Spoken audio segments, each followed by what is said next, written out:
In a world that is constantly at war between the forces of good and the forces of evil, can a super powerful creature remain neutral? And then we travel to South Dakota, where a mysterious spirit currently resides. Is there any truth to the story of a creature so malevolent it encourages young men and women to hang themselves? Today on Dead Rabbit Radio.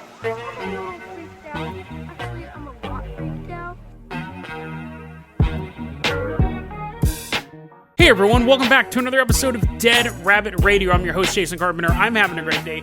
Hope you guys are having a great day too. I hope you guys have some awesome plans for the weekend. We are headed towards the end of season 13. We're going to have 2 weeks left of episodes, and then here's some news for you guys. Normally, I take a week off every 50 episodes. Going forward, I'm going to take 2 weeks off every 50 episodes. It's just a week off is not enough to recover from doing this show. I love doing this show, but it is a lot of work. That means we are going to have 2 weeks of classic episodes. So Patreon supporters, make sure to post or email me, however you want to do it. Let me know what your favorite episodes are, so I will cover those. And all of the classic episodes have like another 20, 30 minutes of bonus content at the ending. It's behind the scenes stuff or story updates, all sorts of really cool information. So I hope you guys stick around for the classics episode. So we're going to do 2 more weeks. Then I'm going to take 2 weeks off. And we are then headed into season 14 of Dead Rabbit Radio. Can you guys believe that? I can't believe it. Another thing I can't believe. Coming in right now, riding in a, I don't know, I'm running out of stuff for you guys to come in. Riding in a cloud car with a bunch of Care Bears. It's one of our legacy Patreon supporters, Hoots Cheech. Everyone give a round of applause to Hoots Cheech. He has a little Care Bear symbol on his stomach. I turned him into a Care Bear for this. He's like, oh, great. I love Care Bears. Come on in, Hoots Cheech. You're going to be our captain, our pilot this episode. If you guys can't support the Patreon, or if you're not a race of animated bears, that's fine too. Just help spread the word about the show. Really, really helps out a lot. Everyone give Hoots Cheech tummy a little rub, and as he shoots out a Care Bear stare, his little symbol is actually the hair hang glider. He made the hair hang glider appear. Everyone grab onto his furry little feet. Hoots Cheech, take us out of Dead Rabbit Command. We are headed to Northern Africa. It's probably not great to hold on to a 3-foot tall bear's feet for a transatlantic journey, but hold on, guys. Hair hang glider is flying out to Northern Africa. Specifically, we're headed out to Eastern Algeria. All the information we're about to cover actually got from the website cabos.com. They specialize in Islamic cryptids, Islamic paranormal activity. It's a really cool website. And this article is written by Abdel Razak Torah.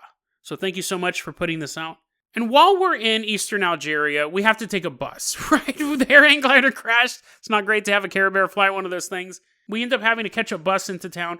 We're sitting in a bus stop. We look over and a man walks up and sits down next to us. He just kind of nods and then is trying to mind his own business. But we start to notice some interesting things about this man. He's white, not Caucasian. He actually is, like, his skin is very, very white, almost like chalk white. He has blue eyes and yellow eyelashes. We're just kind of staring at him. We're very, very rude people. We're staring at this man and he's just kind of sitting there. We also noticed that the entire time, even walking up to the bus stop, his hands have been in his pockets. We're just sitting there, we're looking at him and we go, that's kind of weird. He's kind of chalky, hands in the pockets.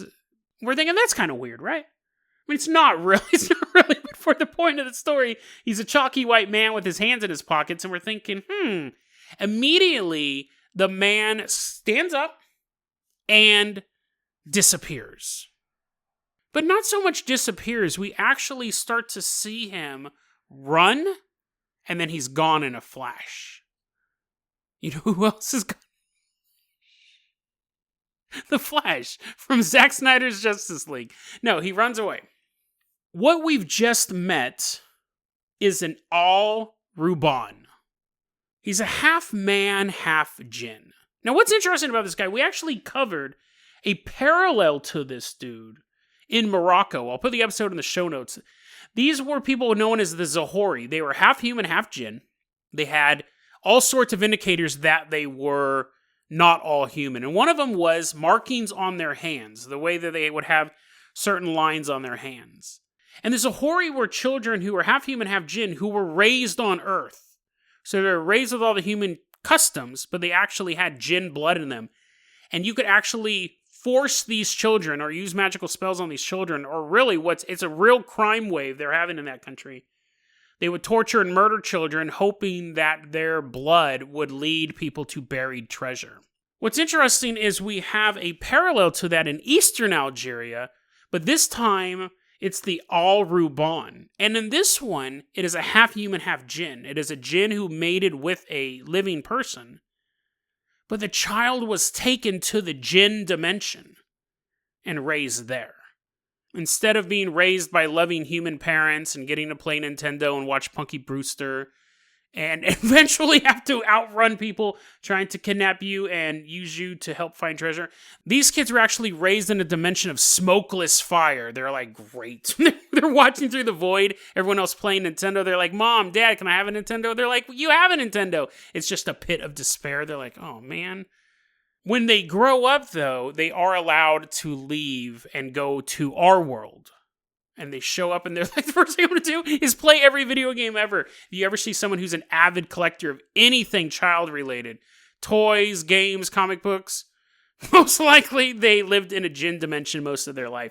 They're experiencing it all for the first time.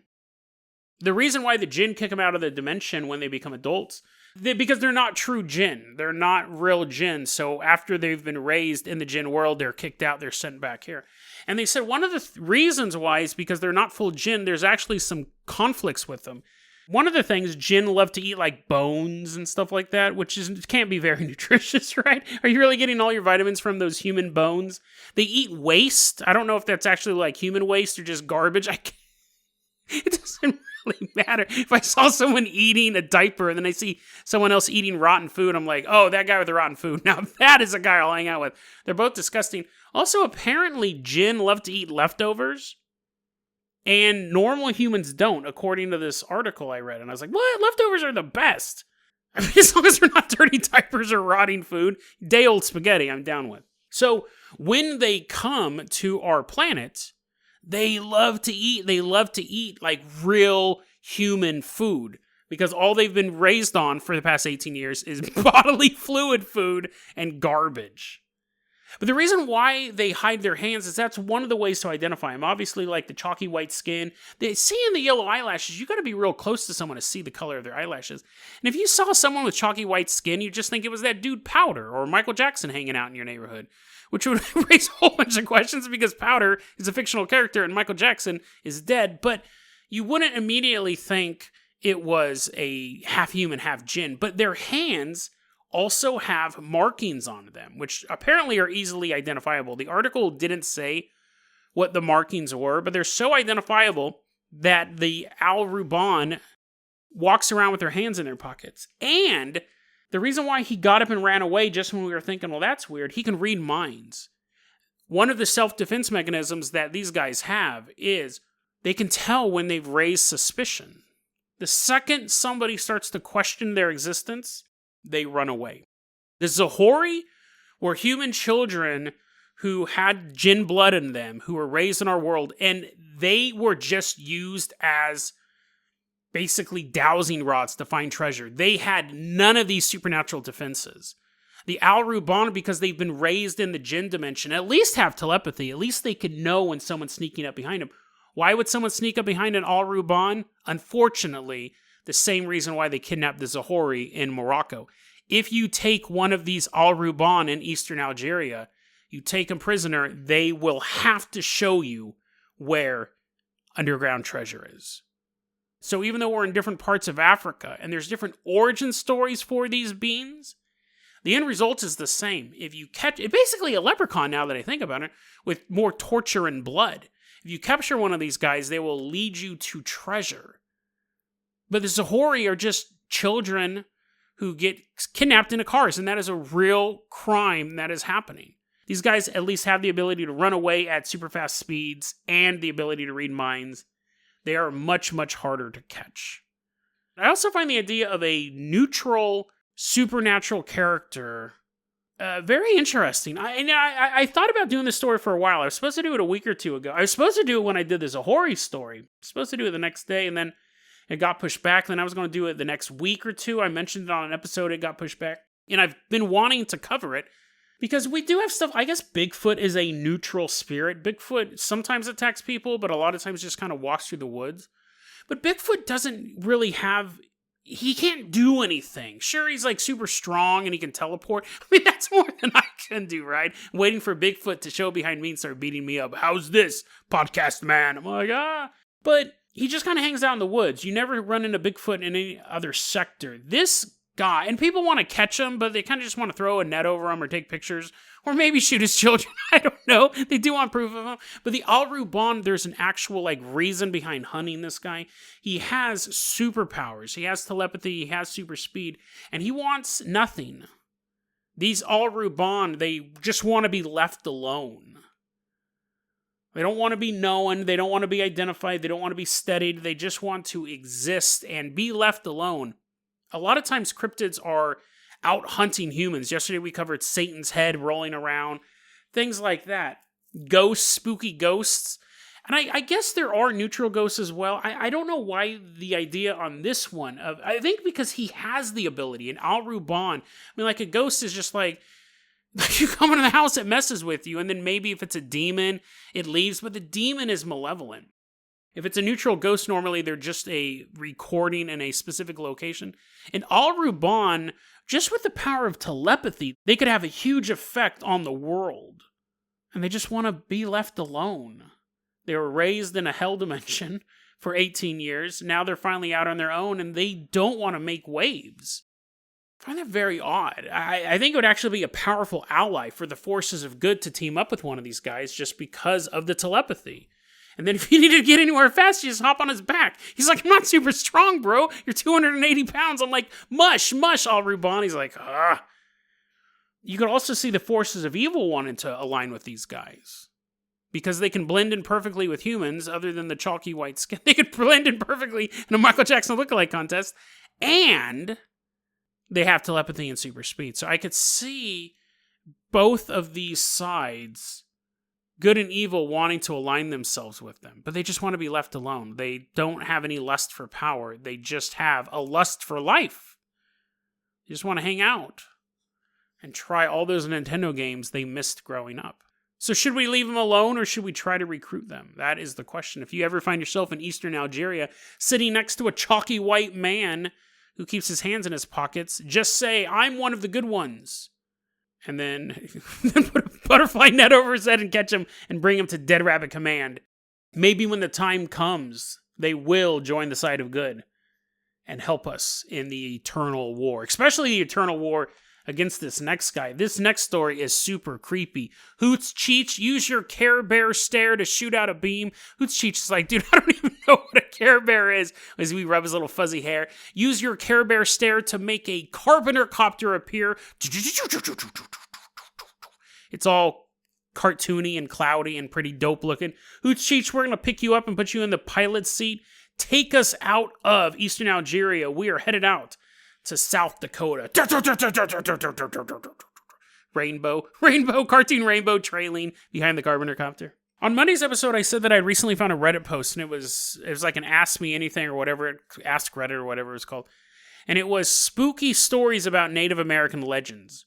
We've covered 2 so far this week, and this is the last one. This one I got from a Reddit user named Lakota Girl. So thank you so much for pointing this out. This is a truly terrifying story. I want to say this, actually, before we start this segment. We're going to be talking about suicide during this segment, and I want to let you guys know that if you are struggling with issues of suicide, if you're struggling with issues of thoughts of harming yourself, don't do it. That is not the way to do it. I want to give you this number, the National Suicide Prevention Lifeline. It's a lifeline. Use it when you need it.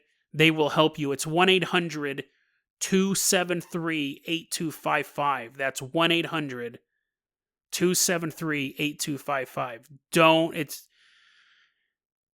don't. It's not worth it, guys. It's 100% not worth it. 1-800-273-8255. If you're having any thoughts of self-harm or suicide, please call that number. We care about you.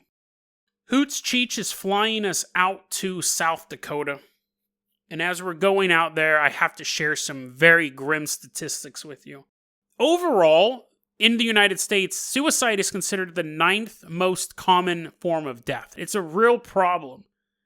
But in South Dakota, between the ages of 15 and 24, it is the second leading cause of death in the state of South Dakota. They have a massive problem with suicide. When you look at the native population of South Dakota, the Native Americans who live in South Dakota, it is 2.4 times higher than the Caucasian population of South Dakota. And so you ask why? Why are we seeing this massive difference between the Native Americans who are living there and the other ethnic groups that are living there? And people can point out, and they have pointed out, lack of jobs, high amounts of adult alcoholism. You have kids being raised in really, really disrupted households, economically depressed area. And those are all real factors. Those are all 100% real factors. But even in the communities of South Dakota, there are whispers that have turned to cries for help about a creature known as Walking Sam. Hoots Cheech land us at the South Dakota Oglala Lakota Reservation. And at this reservation, there are stories of this creature known as Walking Sam. It's a 7-foot-tall, stick-like shadow, wearing a little top hat. His limbs are long and spindly, and he whistles as he walks through the darkness. It's a very, very typical idea of a shadow person. We've definitely seen shadow people with the top hats, generally called the Hat Man. There is a Native American legend of a race of shadow people called Stick Indians because they are basically stick figures. Shadow people, but are stick figures. But this one, Walking Sam, has a particular lust for blood and a very cruel way of getting it. His arms are long and thin, but when he raises them out, you see underneath his arms, from his armpit to his wrist, are dozens of nooses. And from those nooses hang his trophies, the bodies of suicide victims. You can't hide from Walking Sam, whether you're in your house, out in town, or walking across the pitch black field. He will find you. Obviously, as a shadow figure, he waits till night. But even if he can't get physically close to you, you'll hear him. And I'm not talking about the whistling. You'll hear his voice tell you, "Nobody loves you. Nobody loves you. There's nothing left here for you. There's nothing left here for you. Look at your father. Do you want to end up like him? You know what you need to do. Do you want to end up like him? You know what you need to do. You know what you need to do. Join me."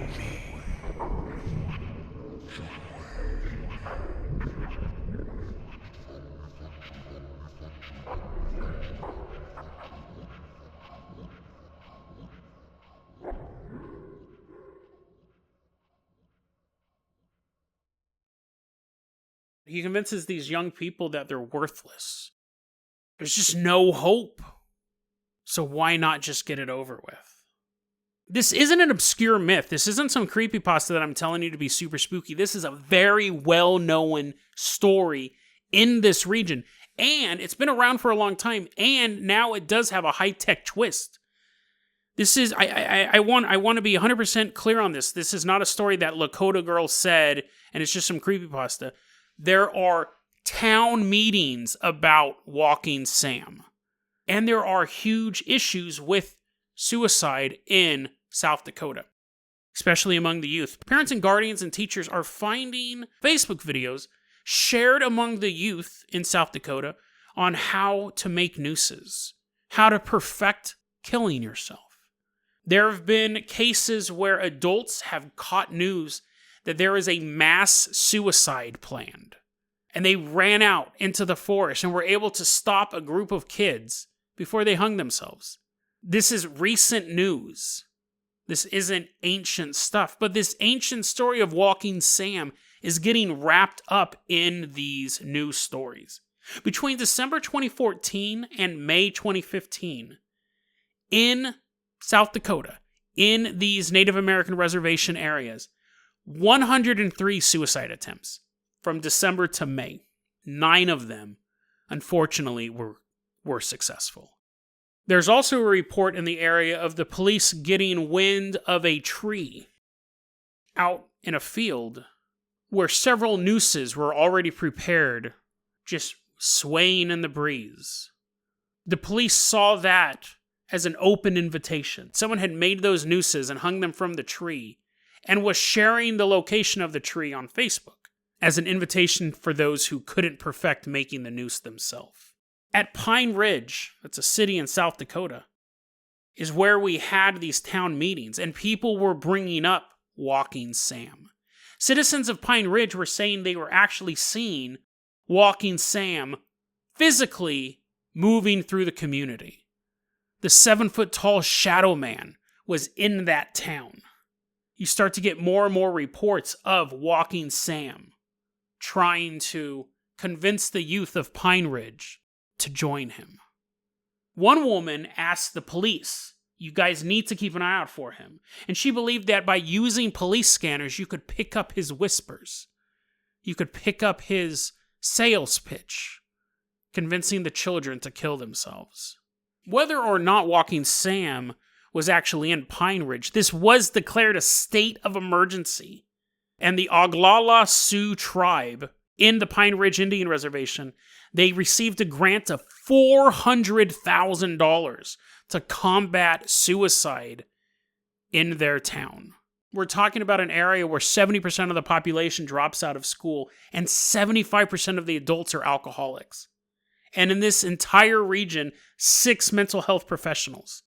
$400,000 honestly seems like a drop in the bucket. But they're fighting the best that they can to convince these children that suicide is not the answer. But you still have people in the community who believe that, yes, we do need to work on these social issues. And yes, we do need to come together as a group, as a people, and save everyone. But Walking Sam is also a factor. And we can't spend our way out of this creature's grasp. They're not saying ignore the social problems. They're not saying ignore the fact that they need more mental health counselors. But you also need to look at the spiritual side. But just when you thought the story couldn't get any creepier, just when you thought the story could not get any more bizarre than the fact that we have a real-life suicide epidemic, and it may be connected in part. I mean, again, there are serious social issues going on in this region, but part of it may be a spiritual component. Just when you thought you couldn't get it any more bizarre, Lakota Girl in her Reddit post added a new wrinkle to this whole story. Hoots, Cheech, let's hop back in that Carpenter copter. We are going back in time, and we are headed out to Minnesota. We're now back in the year 1862, and we're on the front lines of the Dakota War. Minnesota was recently made a state, and you have the Sioux tribe and all these other Native American groups in Minnesota, and they had set up treaties. And if anyone is familiar with U.S. history, the treaties were not considered really worth anything. The U.S. government goes, "Oh, that thing we signed? Ah, no, that was an accident. We fell on the table and our pen accidentally made our name, but we're actually not going to honor that." So these treaties weren't being honored. You had more people coming into Minnesota, and the tribes that were there already were like, "Hey, you're supposed to pay us for this land. You're supposed to pay us for this use." They weren't getting their paychecks, so there was an uprising, like anyone would do. It only lasted from August to September, however. Most of the warfare was Native Americans versus settlers. But then eventually the federal troops came in, and that's what ended the uprising. And they ended up catching and imprisoning a lot of these Native Americans. But the federal troops end up leaving the area, and the local authority goes, "Well, what do we do with all of these captured prisoners? I know, we'll put them on trial." But they don't really put them on trial. They put them on military trial. And these were actually, there was a lot of controversy about this even back then. These were people having an armed uprising, which made them combatants. And you can't really charge someone with murder if they're fighting a war. You may not like the fact that they're killing the enemy, but there's basically war laws. There's war crimes. And fighting and killing other people isn't a war crime. But there's no federal authority here right now. You have the local militias taking these guys and holding military trials. There was 400 trials in 1 month. Some of the trials were only 5 minutes long. And by the end of it, 303 of them were sentenced to death. But, like I said, there was controversy. So people were appealing this, people in the area. Other politicians were like, you can't charge them with murder. 2 people were charged with rape. And everyone was like, whatever happens to them, that's fine. They deserve it. But they were like, all these other people, these 303 people, you're going to sentence to death for murder, but they're fighting a war. They lost, and we don't agree with the war. Like, we agree we're doing the right thing, but you can't charge them with this. It sets a bad precedent. So this basically starts getting appealed up, and eventually it gets to the highest level of government, and they say, you're right. We can't sentence these guys to death for wartime killings. But there was 39 of them they looked at it and they go, no, these people are going to be killed. These people actually committed crimes. We're not going to let them go. 2 of those guys were the rapists, and the other 37 are basically being sentenced for murdering during war, which there was still controversy about that. But 303 names were commuted, and that does not mean they were sent free. It means that they were going to be imprisoned, but they were not going to be killed. The 39 people, they are going to be executed. The rest of them are sent to prison for 3 years. 1/3 of them die in prison just due to disease. And then the rest of them, when they get out of prison, because the treaties were broken because of the uprising, the federal government took all the indigenous people in that area and forced them to move, kicked them all out of Minnesota. So you had people coming out of prison. They had a 1 in 3 chance of dying in prison. They get out. Their families, their friends, their tribes are gone. The other 39 people whose sentences weren't commuted were hung. To this day, it is the largest mass execution in U.S. history. Now, when I said the trial transcripts were sent up the federal ladder, they actually were sent all the way up to the desk of Abraham Lincoln. And he said that he read every trial transcript of all 303 people. And the 39 that were not commuted, the 39 that were hung, he personally signed their execution order. He read the trial transcript and says, these men must die. Remember when I said the prisoners were let go after 3 years and everyone had been forced out of Minnesota? They were sent to South Dakota. And that's where they remain to this day. Pine Ridge, the small community that's having such a problem with suicide and having a problem with Walking Sam, is an hour and a half away from Mount Rushmore, a sacred native location that has the head of Abraham Lincoln carved into it. The same president who ordered the largest mass execution in U.S. history, having them hung all in one day, and then having their families pushed out of the state, pushed out of the land they existed on for thousands of years. And now, where their descendants live, a tall man with thin limbs and a top hat walks through their community, nooses dangling from his arms, trying to take more souls. Is it possible that Walking Sam is not just a random shadow man, but the doomed soul of America's 16th president, Abraham Lincoln?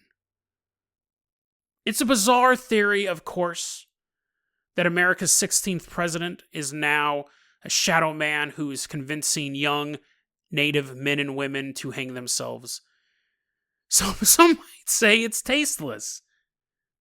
But in the world of the weird, anything is possible. Even a man like Abraham Lincoln, in death, could be cursed to walk the darkness. Whether or not Walking Sam is Abraham Lincoln, it's an interesting, unnerving twist to the story. It's already so bizarre, and it's just a weird element to it. But whether or not Walking Sam is Abraham Lincoln is kind of moot, really. I mean, if this creature is walking through your neighborhood, walking through your state, it doesn't matter where he came from at a certain point. It's like you're not concerned about the lightning bolt that sets the forest on fire. You're not like going, what cloud did that come from? You have to put out the fire. And that's what they're trying to do in this area now. They're just trying to put out these fires. But here's the thing. You do need more mental health counseling. We do need to address dropout rates. We do need to address drug and alcohol rates. We do need to address social issues. But you can't pray your way to become a millionaire. And you can't spend your way out of that hole inside of you. You can't spend $1 billion and try to fix that depression that exists in your soul. If you want to be a millionaire, you have to use materialistic means. And by looking at things like poverty and social injustice, you can use money to start to build a framework to get out of those, but you have to heal the soul of the individuals. And that takes a spiritual set of tools. You have to heal both. Walking Sam may just be a personification of suicide, of loss, of depression. It may be a metaphor that people have made real through their stories. Or Walking Sam could be a demon that is feeding on the deaths of young people. You have to fix both the material world and the spiritual world to completely cure a human. You have to do both. If we ignore the existence of Walking Sam, if we say he's nothing but a fairy tale, and don't address that at all, the only one who wins is Walking Sam. And he will continue his campaign of mayhem until his arms are full of nooses. But there's always room for one more. DeadRabbitRadio@gmail.com is going to be our email address. You can also hit us up at Facebook.com/DeadRabbitRadio. Twitter is @DeadRabbitRadio. Dead Rabbit Radio is the daily paranormal conspiracy and true crime podcast. You don't have to listen to it every day, but I'm glad you listened to it today. Have a great one, guys.